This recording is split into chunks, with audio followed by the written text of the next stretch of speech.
What if I told you your bank account isn't just a number? It's a mirror reflecting your deepest beliefs about money. And what if the biggest thing keeping most people from building wealth has nothing to do with their income? It's actually 5 small, seemingly innocent habits they repeat over and over again. Right now, millions are stuck in a financial grind, not because they're lazy, but because they keep making the same 5 mistakes the wealthy have learned to consciously avoid.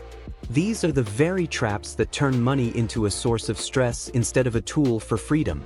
In this video, I'm going to break down these 5 financial traps. But more importantly, we're going to look at the practical habits and mindset shifts the wealthy use to build and protect their fortunes. You'll walk away with simple, powerful ideas you can use to break free and start writing a new financial story for yourself, starting today. Let's jump right in. The first, and maybe the most common mistake people make with their money is that they focus on looking rich instead of actually becoming rich. Section 1. The trap of looking rich, lifestyle inflation. This is one of the biggest deceptions in modern society. We're constantly surrounded by images of what success looks like. The fancy car, the designer clothes, the 5-star vacation. The message is simple. To be successful, you have to look the part. So, what happens when you get a raise or a bonus?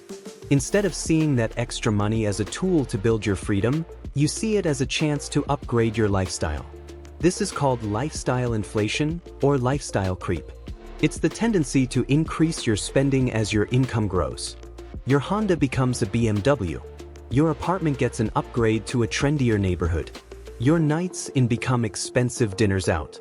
On the surface, it feels great. You're rewarding yourself for all that hard work. But what's really happening? You're building yourself a golden cage, and each new upgrade adds another bar. That bigger car payment, that higher rent, those pricier habits, they all drive up your monthly expenses. So even though you're making more money, your savings rate flatlines. It's shocking, but recent studies and reports have shown that a significant number of high-income earners are stuck in this cycle.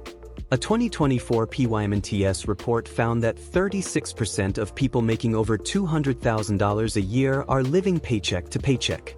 They have a big income, but nothing to show for it because their lifestyle grew right alongside it. They're trapped with even more stress because now they have a more expensive life to maintain. Now, here's what the truly wealthy do instead. They understand a fundamental secret. The goal isn't to look rich, it's to be rich. And being rich means owning assets, not just a bunch of expensive stuff. For them, a raise isn't a license to spend more, it's a huge opportunity to buy more income-producing assets. They live below their means, not because they're cheap, but because it's strategic. Think of it this way. A consumer mindset uses a $1,000 bonus to buy the latest phone. A wealth builder mindset uses that same $1,000 to buy stock in the company that makes the phone. One person gets a gadget that loses value, while the other gets to own a piece of a global profit machine. Warren Buffett is the ultimate example. He still lives in the same modest house he bought back in 1958 for $31,500. His wealth doesn't scream, it compounds quietly in the background. The rich know that every dollar they don't spend on a luxury today is a dollar that can be invested. And that invested dollar becomes a tiny employee working for them day and night. They delay gratification because they know real freedom doesn't come from a new watch. It comes from owning enough assets to never have to work again. Section 2. The disease of bad debt. The second mistake is misunderstanding and misusing debt. For most people, debt is just a way to get things they can't afford right now. A credit card is seen as the ticket to buying a new TV, financing a vacation, or just covering bills until the next paycheck. This is bad debt. Bad debt is any money you borrow to buy things that go down in value. That car you took out a loan for? It lost value the second you drove it off the lot. That vacation you put on a credit card is now just a memory, but the interest payments are painfully real. With average credit card interest rates hovering over 20%, carrying that kind of debt is like trying to swim upstream in a river of molasses. You're working your tail off just to stay in one place, while the credit card companies are getting richer. This turns debt into a disease, a vicious cycle that's incredibly hard to break. An emergency pops up, and with no savings, the only answer is more debt. It's a recipe for stress, and it keeps people chained to jobs they hate just so they can make their monthly payments. Their debt is in control of them.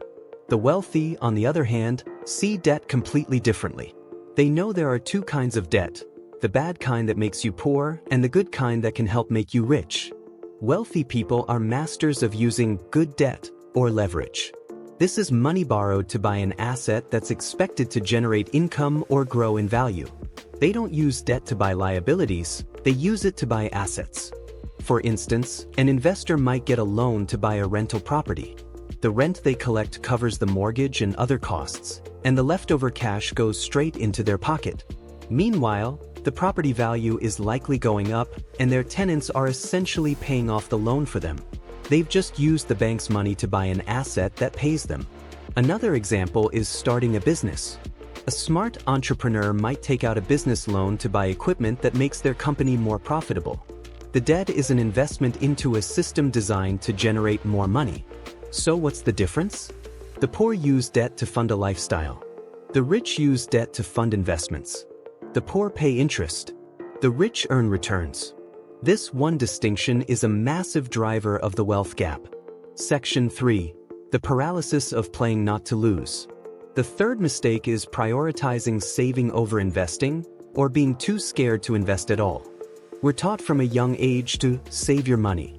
And saving is absolutely essential. You need an emergency fund. But here's a hard truth the wealthy live by: you can never save your way to serious wealth. Leaving all your money in a savings account is like putting it in a bucket with a slow leak. That leak is called inflation. If your savings account is paying you 1% interest, but inflation is at 3%, you're actually losing 2% of your money's buying power every single year. You're playing not to lose, but you're still losing, just slowly. This fear often comes from a lack of financial education. The stock market seems like a huge, intimidating casino. People hear stories about market crashes and friends who lost everything, so they stick with what feels safe, cash in the bank. Or they swing to the other extreme and fall for get-rich-quick schemes, hoping for a magic ticket out, only to get wiped out. They're either paralyzed by fear or blinded by greed. The wealthy, in contrast, play to win. They know saving is for safety, but investing is for growth. They aren't just trying to protect their money, they're actively working to multiply it. The wealthy, in contrast, play to win. They know saving is for safety, but investing is for growth. They aren't just trying to protect their money, they're actively working to multiply it. They understand that the most powerful force in finance is compound interest, the idea that your earnings start generating their own earnings. The rich don't see the stock market as a casino, they see it as a collection of the world's greatest businesses, and they want to be owners. They invest consistently, through all the market's ups and downs, often in simple, low-cost index funds that give them a piece of the entire economy. They aren't trying to time the market, they're just buying a slice of global economic growth and letting it compound for decades. They see a market crash not as a disaster, but as a sale, a chance to buy more of these great companies at a discount. While the fearful person is panicking and selling at the bottom, the wealthy person is buying. This shift from fear to opportunity is everything. They've learned that the real risk isn't market volatility, it's letting your life savings get eaten for lunch by inflation over 30 years. By the way, if you're finding this helpful and starting to see how these small shifts can make a big difference, do me a quick favor and hit that like button. And make sure you subscribe for more videos that break down how wealth is really built.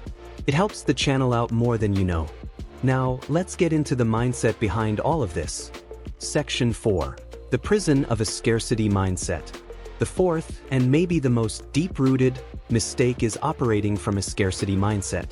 This is the core belief that there's just not enough to go around, not enough money, not enough opportunity. It's the feeling that if someone else gets a big piece of the pie, that means there's less for you. This mindset poisons every financial decision. Someone stuck in scarcity obsesses over saving a few pennies while missing out on huge opportunities. They're constantly worried, so they avoid taking calculated risks. They see wealthy people as greedy or just lucky, assuming they must have taken their money from someone else. This way of thinking often starts in childhood, from hearing things like, "money doesn't grow on trees." This thinking keeps you small. You spend all your energy clipping coupons instead of figuring out how to increase your income. You're so busy guarding your tiny slice of the pie that you never even consider how you could bake a much bigger one. The rich operate from the opposite perspective, an abundance mindset. They believe that value can always be created and that there's plenty of opportunity for everyone. Someone else's success doesn't take away from them, it inspires them and proves what's possible. This mindset is all about growth and possibility. Instead of asking, "How can I save $5?" they ask, "How can I earn an extra $500?"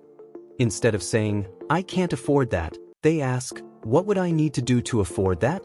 That simple reframing opens your mind up to creative problem solving. They see money not as something to be hoarded in fear, but as a tool for growth. They genuinely celebrate the success of others because they don't see life as a zero-sum game. They collaborate, they learn, and they believe that by creating value for other people, they'll create wealth for themselves. This isn't about ignoring your problems. It's about believing you have the power to solve them. Section 5. The fallacy of trading time for money. The fifth mistake is believing that the only way to make more money is to trade more of your time.